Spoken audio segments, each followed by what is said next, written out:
Mari kita membaca dari 1 Korintus pasal yang pertama. Kita membaca 1 Korintus pertama, kita membaca ayat yang ke-18 sampai dengan ayat yang ke-25 ya.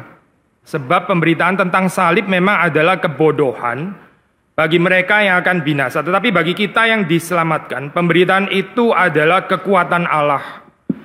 Karena ada tertulis, aku akan membinasakan hikmat orang-orang berhikmat dan kearifan orang-orang bijak akan kulenyapkan. Di manakah orang yang berhikmat, di manakah ahli Taurat, di manakah pembantah dari dunia ini? Bukankah Allah telah membuat hikmat dunia ini menjadi kebodohan? Oleh karena dunia dalam hikmat Allah tidak mengenal Allah oleh hikmatnya, maka Allah berkenan menyelamatkan mereka yang percaya oleh kebodohan pemberitaan Injil. Orang-orang Yahudi menghendaki tanda dan orang-orang Yunani mencari hikmat, tetapi kami memberitakan Kristus yang disalibkan. Untuk orang-orang Yahudi suatu batu sandungan, untuk orang-orang bukan Yahudi suatu kebodohan. Tetapi untuk mereka yang dipanggil baik orang Yahudi maupun orang bukan Yahudi, Kristus adalah kekuatan Allah dan hikmat Allah. Sebab yang bodoh dari Allah lebih besar hikmatnya daripada manusia, dan yang lemah dari Allah lebih kuat daripada manusia. Mari kita berdoa. Tuhan, kami memohon pertolongan anugerah Tuhan di dalam perenungan pada pagi hari ini. Berkati kami semua, berkati hamba-Mu di dalam segala keterbatasan, kekurangan. Engkau menolong kami, Roh-Mu yang kudus boleh bekerja di tengah-tengah kami dan meyakinkan sekali lagi akan keindahan Injil, keindahan salib Kristus yang sudah dinyatakan di dalam kehidupan kami dan di dalam seluruh kehidupan ini dari awal sampai akhir. Di dalam kehidupan pelayanan kami, semuanya sungguh-sungguh boleh dikuasai oleh fokus ini. Terima kasih Tuhan, kami menyerahkan waktu di depan di dalam pertolongan dan anugerah Tuhan. Demi Yesus Kristus kami berdoa. Amin. Ya, so waktu kita bicara tentang teologi salib ya, teologi krukis, biasanya kalau di dalam teologi Injili kita tentu nggak lepas dari pembicaraan konteks soteriologi ya, yaitu Yesus Kristus yang mati menggantikan kita ya. Membebaskan kita dari segala dosa, memberikan kepada kita kehidupan, kebebasan yang sejati, kehidupan yang kekal dan sebagainya. Ini standar evangelical theology, tentu saja sangat penting. Kita juga bisa membicarakan, merenungkan teologi salib dari perspektif yang mungkin kita nggak terlalu aware asalnya, tapi itu sebenarnya dari Johannes Calvin, yaitu kesetiaan memikul salib, ya, penyangkalan diri, menderita bersama dengan Kristus di dalam konteks union with Christ. Itu juga very much ini ya, emphasize di dalam tradisi reform bahkan Injili tentunya gitu. Tapi kita juga bisa merenungkan teologi krukis, teologi salib itu di dalam kaitannya dengan dimensi sosial, di dalam kaitan dengan social dimension, dan itu yang dibicarakan Paulus di dalam 1 Korintus pasal yang pertama ya. Nah, bagian ini menarik karena ya ada social dimensi, implikasi dari apa artinya kita percaya teologi salib. Nah, suatu kita membaca di dalam surat Korintus ya, kita bisa merekonstruksi kejadian yang ada di sana. Itu ada konflik, ada perpecahan dan sebagainya. Sebagian itu dikarenakan karena mereka itu sebetulnya uncritically ya, secara nggak kritis menerima nilai-nilai pagan gitu. Jadi ini ada semacam sinkretisme gitu di dalam kehidupan jemaat Korintus, which kalau kita reflect di dalam kehidupan kita sendiri, kita juga bukan berarti lalu kebal ya, otomatis orang setelah percaya Yesus Kristus langsung bebas daripada semua nilai, kan nggak tentu seperti itu. Ini kan proses umur hidup ya untuk menanggalkan ideologi-ideologi yang salah gitu. Dan jemaat Korintus ini sangat dipengaruhi oleh pagan ideas ya, tentang apa itu kesuksesan, apa itu mulia ya, apa itu hikmat dan seterusnya. Yang mana ini sebetulnya sangat berlawanan dengan Injil. Nah, maka Paulus waktu membahas bagian ini, dia mengontraskan dengan Kristus yang disalib. Jadi berita Kristus yang disalib itu bukan cuma berita yang ngawang-ngawang ya, percaya kepada Yesus mati masuk surga, tapi terus kemudian hidupmu di dalam dunia terserah, bangun saja sendiri dengan ideologi apapun terserah, nanti akhirnya toh masuk surga juga begitu misalnya. Oh, bukan. Tapi Paulus senantiasa membenturkan ya ini Injil dengan pagan world ya, dengan pagan worldview, dengan gambaran-gambarannya sebetulnya sama sekali nggak kompatibel dengan the gospel. Tetapi orang itu nggak sadar kalau itu nggak kompatibel sebetulnya saya. Orang pikir ini ya nggak apa-apa tuh, jadi Kristen ini tambah sulam ya akhirnya gitu.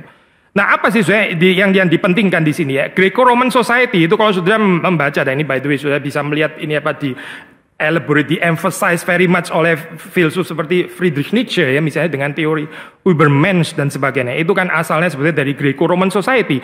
Mereka menjunjung orang-orang yang berhikmat, ya, orang-orang yang bijak, orang yang terdidik, orang yang hebat, yang besar, yang berkuasa, yang kaya, ya, high achiever dan sebagainya itu.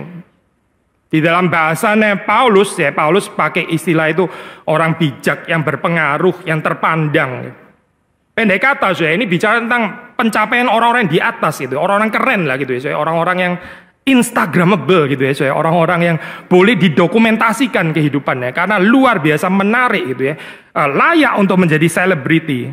Nah, orang-orang seperti ini di dalam Greco-Roman Society selalu dianggap aset yang paling penting di dalam society ya.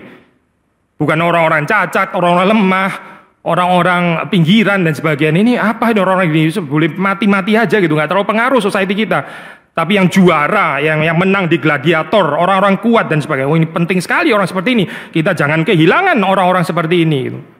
Sekali lagi nah inilah pandangan Greco-Roman Society. Sementara Paulus waktu menulis bagian ini, dia menggambarkan Kristus yang tersalib. Gitu. Kontras sekali gambaran ini gitu. Siapa yang akan bilang bahwa Kristus yang disalib itu adalah high achievement? Nggak ada, itu orang sinting bilang kalimat itu. Nggak ada yang bisa dibanggakan di dalam kayu salib kan, itu betul-betul kehinaan gitu.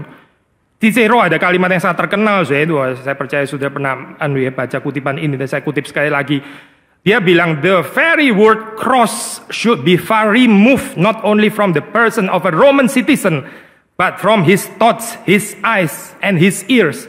Itu tabu banget Jangankan bicara orang Romawi nggak mungkin disalib, nggak ada itu orang Romawi disalib, nggak boleh gitu. Tetapi memikirkan saja, itu tabu sekali gitu. Kita nggak bicara tentang salib itu, katanya Cicero.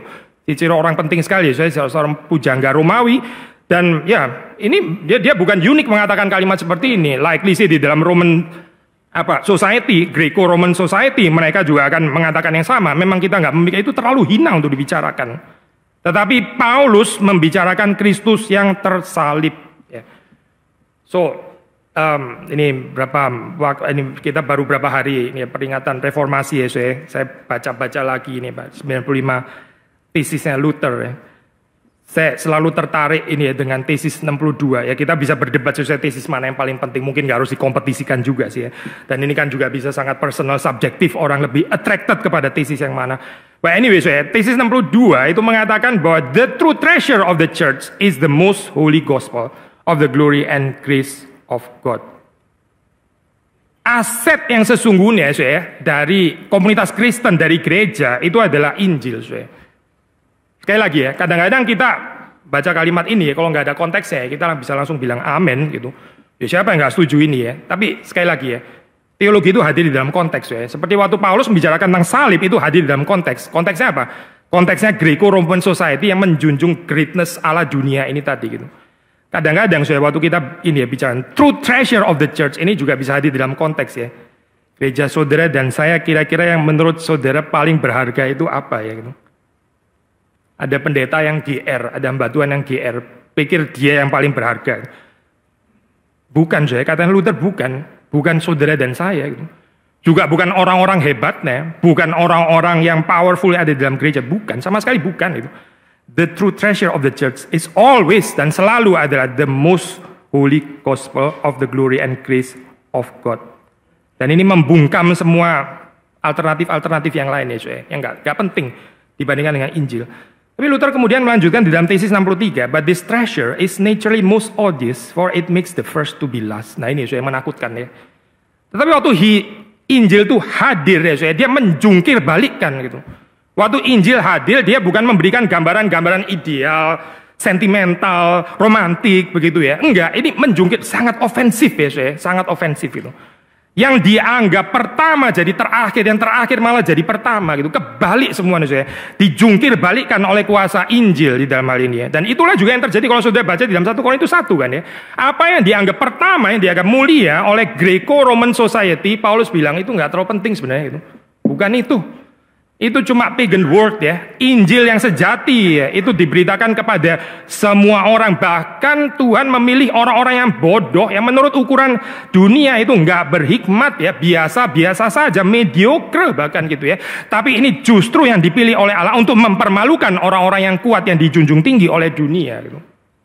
So, reversal motif ya saya, motif penjungkir balikan ya. Sekali lagi ya saya, waktu Injil itu hadir ya, dia akan menjungkir balikan. Kalau nggak terjadi penjungkir balikan, berarti nggak ada kuasa Injil, saya nggak ada berarti. Saya tertarik dengan satu komentar ya, saya ini apa? Dia bahas bagian ini, saya lupa komentarnya siapa namanya, saya cari-cari lagi kurang ketemu gitu. Tapi dia mengatakan ini di dalam komunitas Kristen ya, saudara perhatikan, kalau isinya ternyata adalah cuma orang-orang besar gitu, orang hebat, orang besar, orang jenius, orang berpendidikan, orang kaya dan sebagainya, gubernur lah dan sebagainya. Lalu dia bilang ini komunitas gagal gitu. Ini komunitas Kristen yang gagal. Kenapa gagal saya? Karena ini bukan new community. Ini precisely the old worldly community. Perhatikanlah saya komunitas di dalam dunia. Ya, yang kaya sama yang kaya, yang pinter sama yang pinter, orang merdeka dengan orang merdeka. Ya, budak ya sudah duduk sana di bawah sana dengan budak yang lain. Gak ada rangkulan yang universal, gak ada saya. Ini kelompok orang-orang elitis sebetulnya gitu. Lalu komentar itu mengatakan kalau di dalam komunitas gereja kita ya, kita nggak bisa ada diversitas seperti itu ya. Orangnya sangat homogenis ya. Ini gereja gagal berarti gitu. Nggak ada new community. New community yang dibentuk oleh Kristus itu terdiri daripada ada budak, ada merdeka, ada orang kaya, ada orang miskin, ada laki, perempuan, ada macam-macam orang saya dari of all classes. Nah inilah saya gereja yang betul-betul adalah the new community yang dibentuk oleh Tuhan ya. Unlike, bukan seperti pagan world, bukan seperti komunitas yang ada di dalam dunia. Karena apa? Ya karena Injil Kristus yang merubah itu ya. Tapi supaya kita jangan salah mengerti, ini Calvin di dalam komentar ini dia mengingatkan kita. Ini bukan berarti kita terus kemudian glorifying the poor atau apa ya, the orang-orang kalah, the loser dan sebagainya. Bukan ya, karena kalau kita ke sana nggak hati-hati kita bisa jatuh kepada persoalan neo-marxisme loh, neo-marxisme gitu. Ada orang-orang tafsir Alkitab, katanya itu Alkitab gitu ya, tapi sebetulnya worldview-nya neo-marxisme gitu. Kebencian terhadap orang-orang di atas, pokoknya yang salah selalu yang di atas saja gitu ya. Yang powerful itu selalu yang salah gitu. Terus mengembangkan mentalitas victim dan sebagainya. Itu bukan Paulus ya, itu kayaknya Marx sih kayaknya, bukan Paulus gitu. So kita masih berhati-hati dalam gambaran itu. Calvin saya mengingatkan. Maksudnya saya waktu Paulus membahas bagian ini bukan berarti dia sedang mau glorifying orang-orang yang di bawah, bukan. Tapi mau menempatkan orang-orang di atas itu at one level gitu. Gak perlu dipuji-puji bagaimana gitu. Karena ini semua orang yang sama di hadapan Tuhan, orang yang berdosa di hadapan Tuhan dan membutuhkan Kristus gitu. Jangan ditinggi-tinggikan karena mereka terus kemudian ya lain daripada yang lain dan sebagainya. Justru di dalam bagian lain menarik justru ini Pak Paulus justru mengatakan waktu dia membicarakan tentang anggota tubuh Kristus ya, dia bicara anggota-anggota yang tidak elok itu justru harus lebih diperhatikan ya. Hal mana tidak dibutuhkan oleh anggota-anggota yang elok gitu. Justru paradoks ya. Tapi yang seringkali terjadi di dalam komunitas ya, sadly juga komunitas gereja. Anggota-anggota yang elok malah lebih diperhatikan. Anggota-anggota yang tidak elok orang buang muka gitu. Bagaimana ya saya ini? Gimana kita bisa bicara tentang komunitas Kristen di sini? Terbalik ya dengan prinsip Injil. So balik lagi ya saya. Jadi Paulus di sini ya, dia belittles ya, saya kutip ini komentar. Dia belittles cultural values, high social status yang dibangun di dalam Greco-Roman society, dia belittle gitu. Ini apa sih? Sampah ini, bukan sesuatu yang dipentingkan di dalam orang yang mengerti Injil. Menarik saya pernah ini ada satu cerita ya, ada gereja cukup terkenal di Indonesia. Itu di depannya pasang lukisan Kristus yang bangkit ya. Gak ada gambaran Kristus yang tersalib. Dan pelukisnya itu Matthias Grunewald. Sudah tahu Matthias Grunewald ya. Mungkin kalau orang pilih lukisan paling terkenal dari Matthias Grunewald yaitu Isenheimer altar crucifixion itu kan ya. Itu sangat terkenal gitu. Tapi ini pilih tetap Grunewald Grunewald tapi bukan yang crucifixus. Dia pilih yang Grunewald yang bangkit gitu. Maksudnya apa ya kita nggak suka dengan gambaran salib. Kita suka Kristus yang bangkit. Kita suka Kristus yang triumfalis. Kita suka Kristus yang berkemenangan seperti ini ya. Menarik ya saudara, waktu Paulus mengatakan bagian ini ya, dia nggak berusaha merubah berita Kristus yang tersalib dengan gambaran triumfalis Kristus yang bangkit. Enggak loh saudara. Paulus jelas bukan nggak tahu bahwa Kristus bangkit, dan jelas dia adalah seorang pemercaya bahwa Kristus memang benar-benar bangkit, itu jelas banget saudara. Nggak mungkin Paulus nggak percaya gitu. Tapi kenapa ya di dalam bagian ini ya dia nggak memoles cerita salib dengan, tetapi Yesus yang menderita ini akhirnya bangkit loh ya. Jangan menghina loh ya, dia bukan begini terus loh ya. Akhirnya terus kemudian dia bangkit dan mulia, dan kita ini orang-orang yang akan bangkit dan mulia bersama dengan Kristus. Oh, itu bukan message-nya Paulus di sini, bukan. Kalau Paulus mengembangkan seperti ini, teologi kebangkitannya jadi balik lagi mirip seperti Greco-Roman society akhirnya gitu. Bagaimana ya saudara, di dalam kehidupan kita ada spiritual discernment, kita ada perasaan kritis ya terhadap diri kita sendiri ya, supaya kita nggak tertarik saudara dengan cerita yang bukan Injil ini ya. Seperti yang dikembangkan di dalam Friedrich Nietzsche, Übermensch itu ya, orang-orang yang hebat ya. Sudah di dalam zaman dulu itu ya, waktu belum ada penemuan vitamin-vitamin yang sederhana kadang buat kita taken for granted ya, vitamin C itu yang sederhana kan ya. Dulu para Buddha yang itu apa itu menarik kapal itu kan di basement di bawah gitu ya. Kalau ada yang sakit ya saudara, ada yang sakitnya cuma sakit flu lah saudara, sakit flu saja gitu. Itu langsung dibuang, saya ditinggal di satu pulau gitu. Goodbye. Waduh, itu kejam sekali ya saya. Padahal cuma kurang vitamin C doang gitu. Cuma waktu itu ya belum ditemukan. Jadi ini dianggap nanti sampar lah, pes atau apa gitu ya. Nanti seluruh kapal mati. Jadi orang ini masih dibuang. Gak ada tempat ya untuk orang-orang yang lemah, yang sakit, yang cacat. Gak ada tempat. Bener-bener gak ada tempat. Yang ada adalah untuk petarung ya, untuk orang-orang kuat gitu. Orang-orang yang gak sakit, orang-orang yang sehat dan sebagainya gitu. Saya percaya saudara mungkin pernah lihat ini ya, ada satu cerita yang cukup menarik gitu. Saya baca-baca lagi ya dari Margaret Mead. Tapi ternyata cerita ini yang memopulerkan adalah Paul Brand ya, Paul Brand dan ya nggak bisa diverifikasi kayaknya.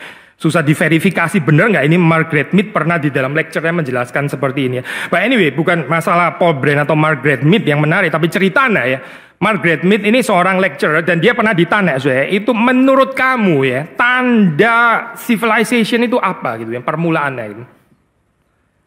The cradle of civilization ya, permulaan peradaban manusia kan, manusia tadinya primitif gitu ya. Itu titik permulaannya itu ada di mana gitu. Tandanya apa gitu, buktinya apa gitu. Nah, sudah saya nggak tahu kalau sudah ditanya gini sudah jawab apa ya gitu ya. Banyak orang itu mengharapkan Margaret Mead mungkin akan ini loh, ini ada kendi gitu misalnya ya, atau apa gitu. Ini kan tanda permulaan civilization. Penting loh itu ya, atau alat-alat untuk masak ini loh, ini pisaunya bukan cuma dari batu atau apa gitu ya. Ini tanda permulaannya. Manusia pakai tools itu yang membedakan dengan binatang kan ya. Atau mungkin seni, seruling perhaps, musik penting sekali ya, penting, itu adalah tanda civilization. Tapi ternyata dia nggak jawab itu sih. Margaret Mead terus kemudian angkat satu ini ya, tulang paha gitu. Orang bingung, tulang paha? Maksudnya apa ya? Ini another ini apa? Art gitu maksudnya. Dijadiin art gitu. Oh bukan. Terus kemudian dia menjelaskan. Coba saudara perhatikan ya, tulang paha ini ya. Ini ada bagian yang tiken. Bagian ini adalah bagian yang pernah patah gitu. Bagian yang pernah patah, tapi kita tahu ini healed, ini sembuh gitu. Ini adalah tanda permulaan civilization. Kenapa saya? Karena orang ini waktu tulangnya patah saya di dalam zaman primitif ya, itu as good as dead sebetulnya itu. Itu sudah boleh disingkirkan. Di dalam kelompok yang nomaden dia boleh ditinggal.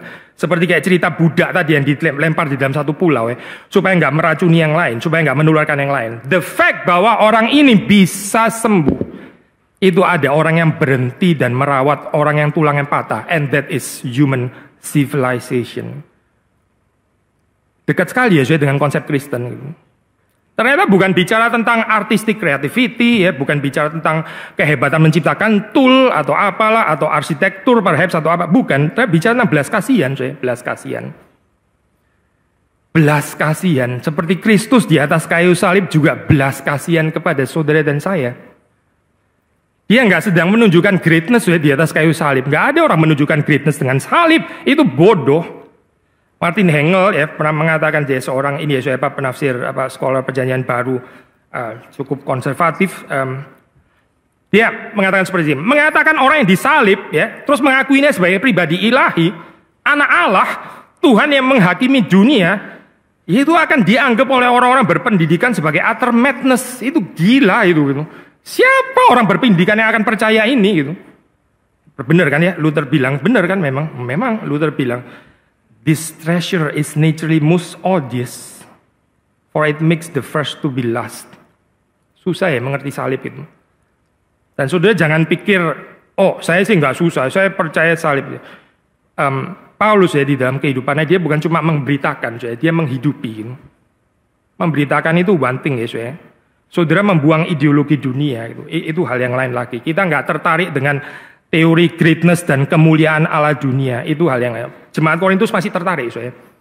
Makanya ada kelompok yang memegahkan Paulus, ada yang Apolos. Paulus itu teologinya dalam, oke kalau mau cari teologi dalam, cari teologinya Paulus gitu ya. Tapi kalau cari retoriker yang penting, aduh Paulus ini ngomongnya nggak jelas ya. Paulus ini ngomongnya apa sih? Gak seperti Apolos ya, lincah gitu ngomongnya. Kita lebih perlu Apolos kayaknya daripada perlu Paulus gitu. Yang lain mau Apolos kayak mau Petrus, mau Apolos mau Paulus, kayaknya Petrus yang paling historis gitu ya. Dia sejaman dengan Yesus. Paulus ini kan orang belakangan, siapa dia gitu. Apolos ya udahlah dia pinter khotbah, tapi cuma pinter khotbah. Petrus ini yang paling historis, maka kita grup Petrus gitu. Fakta bahwa mereka berpikir seperti ini, saudara. Ini menyatakan bahwa mereka masih dikuasai oleh Greco-Roman society daripada Injil. Dan Paulus at the very heart, dia memberitakan tentang Kristus yang tersalib. Itu sangat ofensif, saudara, untuk kebudayaan Greco-Roman society ini. Saya waktu belajar di Heidelberg, saudara, ini profesor saya itu suka mengatakan seperti ini, saudara. Bandingkan ya, ada dua macam etos di dalam dunia ini. Either Greco-Roman ethos, which is Olympic ethos ya, yang menjunjung orang-orang pemenang, dengan Judeo-Christian ethos, yaitu ethos of mercy. Ethos of mercy, saudara. Tadi loh, gambaran tulang patah gitu ya. Ada orang yang berhenti ya, merawat, berbelas kasihan. Apa sih saudara ini? Cerita apa sih? Nggak menarik ya? Bukan dia menang Nobel Prize gitu loh, saudara. Apa sih ini ceritanya? Cuma orang membalut gitu ya. Cuma. Itu yang dilakukan Yesus di atas kayu salib kan sebetulnya gitu. Yesus bukan menang Olimpiade kan di atas kayu salib. Yesus bukan menggambarkan dirinya sebagai orang yang paling terdidik di antara semua. Bukan itu kan, saudara, ceritanya. Apa sih cerita salib, saudara? Sederhana. Tuhan yang berbelas kasihan kepada manusia yang berdosa. Maka ya, bagaimana ya menghidupi ini di dalam kehidupan kita. Saya ingin menutup renungan ini dengan ini ya, Martin Luther tesis nomor 23, bukan dari 95 tesis tapi dari Heidelberg Disputation ini tahun 1518 ya, dia datang ke Heidelberg lalu dia disputasi dengan Ordo Augustinus yang ada di sana. Tesis 23 ini penting sekali saya baca ya judulnya. He deserved to be called a theologian, however, who comprehends the visible and manifest things of God, sin through suffering and the cross. Lalu penjelasannya, the manifest and visible things of God are placed in opposition to the invisible, namely apa itu yang kelihatan, yaitu his human nature, weakness, foolishness. The Apostle, dan di sini Luther mengutip Paulus di dalam 1 Korintus 1 ya, 1 Korintus 1:25. The Apostle in 1 Corinthians chapter 1 verse 25 calls them the weakness and folly of God, because man misused the knowledge of God through works. God wished again to be recognized in suffering and to condemn wisdom concerning invisible things by means of wisdom concerning visible things, so that those who did not honor God as manifested in his word should honor him as he is hidden in his suffering. Absconditum in passionibus. As the apostle says in 1 Corinthians 1 verse 21, kutipan, for since in the wisdom of God the world did not know God through wisdom, it pleased God through the folly of what we preach to save those who believe. End quote. Kiranya Tuhan menolong kita untuk menghidupi teologi salib ini. Mari kita masuk dalam doa. Tuhan, kami bersyukur karena Engkau sudah datang ke dalam dunia, sementara dunia ini berlomba-lomba untuk merangkak ke atas. Tapi Engkau turun ke bawah untuk menjumpai kami yang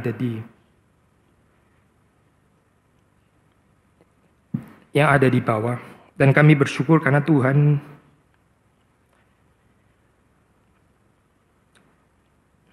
sudah menjumpai kami. Berikan kepada kami kekuatan untuk percaya kepada Injil dan juga menghidupinya di dalam kehidupan kami, dan kami boleh membuang